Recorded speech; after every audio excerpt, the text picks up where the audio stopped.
And our exciting day in the facility continues. I'm hanging out with one of the newest members of the Raiders defense, my guy, E-Rob. E-Rob, let me ask you this, man. What about now, this situation, being with the Silver and Black, made sense for you and your family at this point in your career?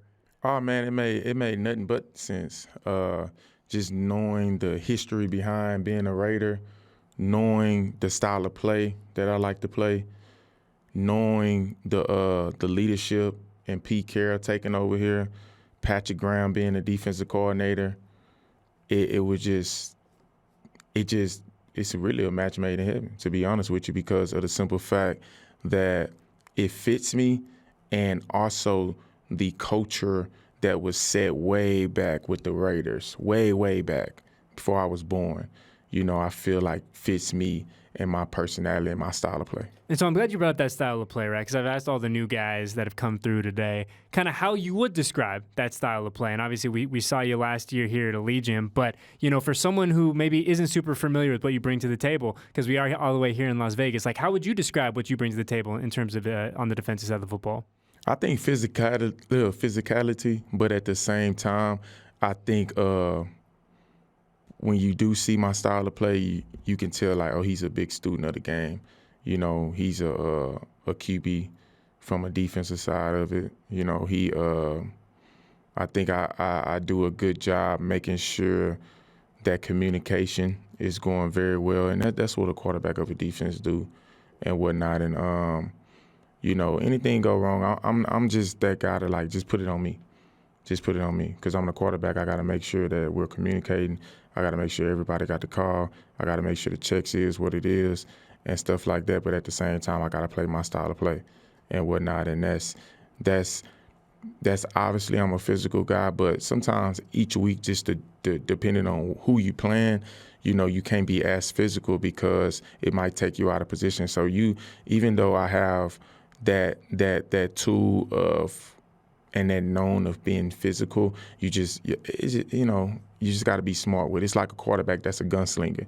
You sling it too much, you know what I'm saying? You're going to get picked off eventually, and stuff like that. So you got to be able to pick and choose, you know what I'm saying, when it's time to use them God-gifted talents that, you've been blessed with. And you're a dude, man, who's played a lot of football, right? Mm-hmm. Like you have seen, I'm sure you've seen almost everything that the modern NFL offense has to offer at some point in your career. When you kind of like zoom out, when you look back to the beginning, like kind of big picture question, like how was the position changed, do you think, since you got to the NFL? I think the position haven't changed since I think it was when I was coming in, it was already changing from just the huge 270 linebackers and whatnot. But from a position standpoint, I think just what offensive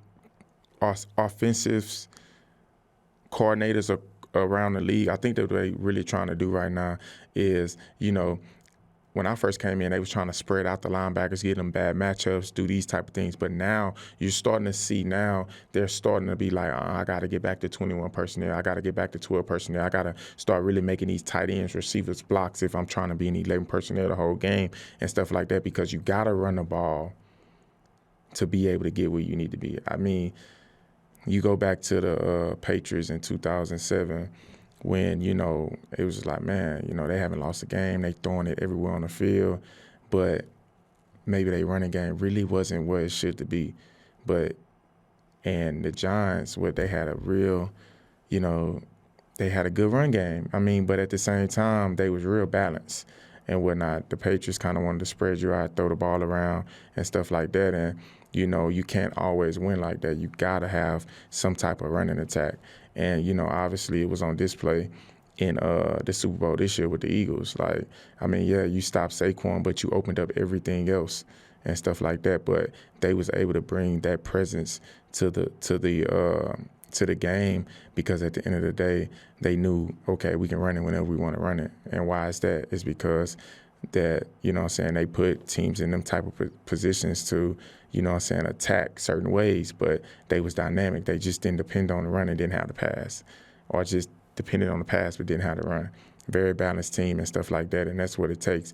So defensively, I think that from a linebacker standpoint, that I have to be able to adjust to any type of game that them offenses of that week trying to play because, I mean, hey, it's a copycat league and it's a game plan league. So these offenses are going to game plan us each week, and the stuff that we struggled on maybe the week before, that they're going to copycat it and see if we got it fixed. That's just how the NFL go. You know, I'm interested, too, because you brought up kind of that, I don't want to say that change, but maybe that maturation to teams offensively wanting to go back to those big sets, that 21 personnel, that 22 personnel, like at least, and we saw that a lot last year, especially here with Brock Bowers, right? The ability to want to control the line of scrimmage, to get those tight ends involved. Do you feel like the NFL is kind of going back to that kind of old school smash mouth? Like, yeah, everyone wants to go 5 wide on 3rd and 1 and throw for 400 yards. But at the end of the day, the teams that are going to win, the teams that are going to have success are going to be the teams that win the line of scrimmage still. Yeah, absolutely. I just feel like it's it's like recycle. You know, the game isn't going to change. It's the flavor of where it's at. But it's always going to go to a different flavor. But it's always going to work its way back to that same flavor people like before. So everybody, you know, it got to a point everybody want to throw it around. But then it got to a point where it's like, man, we need to get back to running the ball. We need to get back doing this. And who was kind of, I'm talking about my career, you know, then the San Fran came. And they started running the ball. They started moving offense. They started giving you a lot of smoke and mirrors on defense to get your linebackers or maybe your nickel or your safety out of position to where you got him walled off and they running the ball right up it because they're schematically, they got you in a bad position to where now they O-lineman can just block you easily by just, you know, moving the picture on you and stuff like that. And then now you start seeing the whole league got to that. So now you start seeing more of the league is shifting motioning, but at the same time, they're now starting to add receivers that can block and to do the dirty work and stuff like that. Like, for example, you got Jacoby Myers right here with the Raiders. This man here can have a 200-yard receiving game, but at the same time, if you watch Jacoby game, he's doing all the dirty work in the run game also and stuff like that, and that's what makes him so valuable and whatnot. And I admire Jacoby game. I've been a fan of Jacoby since New England. We was teammates in New England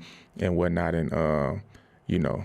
Yeah, but that's just what I'm saying. Like the game is going, so I don't feel like the backer standpoint has changed, but I do feel like you got to make teams one-dimensional. They can't be able to run and pass on you. You know, I love that term you use, the kind of recycling, right? Because we hear all the time, everything's so cyclical in the NFL, right? It all comes back around. Fashion comes around, style comes around, you know, the way you guys want to play comes back around. But I think that one thing for us here in Las Vegas that we're really excited about is that with Pete Carroll now, you know, calling the shots here, him and John Spytek, right? It feels like there's a consistency there, and that's what Pete has always wanted to do. You look back at those teams he had a ton of success with in Seattle. Well, how did they do it? They ran the ball. They controlled the line of scrimmage. They were monsters on defense, right? So for a guy like you talk about coming in, being the quarterback of this defense, right? Like, and you look over and you see Pat Graham, you see Pete Carroll, and it feels like they have a clear vision of what the identity of this team is going to be, specifically on the defensive side of the football. Absolutely. I think you worded it perfectly. Oh man, like, see, no, I was too good. Like, I was too good. You was on it like you worded it. I think, you know, it's just what you said, absolutely, and stuff like that. And I just feel like us as a team, we're gonna do what we led to do. You know, first, obviously, our leader is Pete. You know what I'm saying, and stuff like that. But as a defense, you know, we're gonna do what PG tells us that our first thing is to do, and the first day OTAs, they're going to lay it out, you know, and I think, I know that whatever the standard is that we're going to follow it. I love it, man. Well, hey, this is an exciting day for you, an exciting day in the building. Congratulations again, man. It was so nice to meet you. I'm going to pick your brain a lot more during the offseason. I promise you that. Most I promise you that. So enjoy today, man, with the family. We'll talk to you soon, okay? Yes, sir.